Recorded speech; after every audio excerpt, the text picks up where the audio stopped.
কোরিয়াতে দুইটা জনপ্রিয় স্যুপের মধ্যে একটা হচ্ছে তেনজাংকুক আর একটা হচ্ছে কিমচি চিগে। তেনজাংকুক হচ্ছে সয়াবিনের পেস্ট দিয়ে তৈরি করা হয়, আর কিমচি চিগে হচ্ছে কিমচি, যেটা চাইনিজ ক্যাবেজের কিমচি, ওইটা দিয়ে স্যুপ করা হয়। এবং এই দুইটা স্যুপের ভেতরেই এই যে তোফু, আমরা কোরিয়ান ভাষায় বলি দুবু, এই দুবুটা কিন্তু দুইটা স্যুপেই দেয়।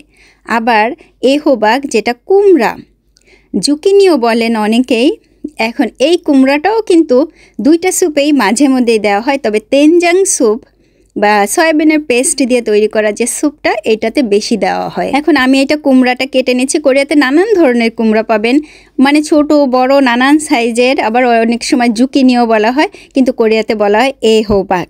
এখন এইটাকে আমি সুন্দরভাবে প্রথমে কেটে নিয়েছি, তারপরে একটু ধুয়ে নিলাম, আবারও কাটা দিলাম, কারণ ওই যে একটা পলিথিন দিয়ে সুন্দরভাবে প্যাক করা থাকে একেবারে টাইট করে। আমার আত্মীয়দের ভেতরের অনেকেই আছেন যারা কোরিয়ান, তারা সবসময় বলেন যে যেখানে তেনজাংকুক বা কিমচি চিগে পাওয়া যাবে না সেই দেশগুলোতে তারা ভ্রমণ করতে চান না, কারণ অনেক পরিশ্রমের পরে বা তাদের সবচাইতে পছন্দের এই খাবারটা যদি না থাকে বা না পাওয়া যায়, তাহলে তারা ওখানে কিভাবে থাকবে। সয়াবিনের পেস্ট নিলাম বেশ খানিকটা, তার সাথে দিয়ে দিলাম চিলি পেস্ট আর মরিচের গুঁড়ো, এটা কোরিয়ান মরিচের গুঁড়ো, সাথে পানি দিয়ে আমি এটাকে ভালো করে মিক্স করে জাল দেওয়া আরম্ভ করে দেবো। ব্রাউন লবণটা দিয়ে দিলাম আর সিজনিং সল্টটা দিলাম একেবারে স্বাদ মতো। রসুন কুচি করে রেখেছিলাম দিয়ে দিলাম, সাথে পেঁয়াজও চাকচাক করে কেটে রাখা তাও দিয়ে দিলাম। এবার দিয়ে দিলাম মরিচ কুচি, খুব ঝাল মরিচ, সাথে ওই যে কুমড়াগুলো কেটে রেখেছিলাম তাই দিলাম।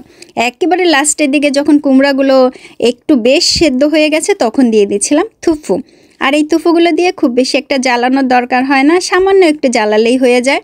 দেখেন একটু নেড়ে চেড়ে দিচ্ছি, যখন একেবারে টকবক করে ফুটবে একেবারে হয়ে যাবে, লাস্টের দিকে দিয়ে দেবো গ্রিন অনিয়ন কুচি করা।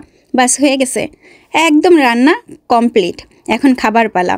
আমার এই স্যুপটা কিন্তু প্রচুর পছন্দ এবং আমি অনেক ভালোবাসি এই স্যুপটা খেতে, সেই স্বাদ।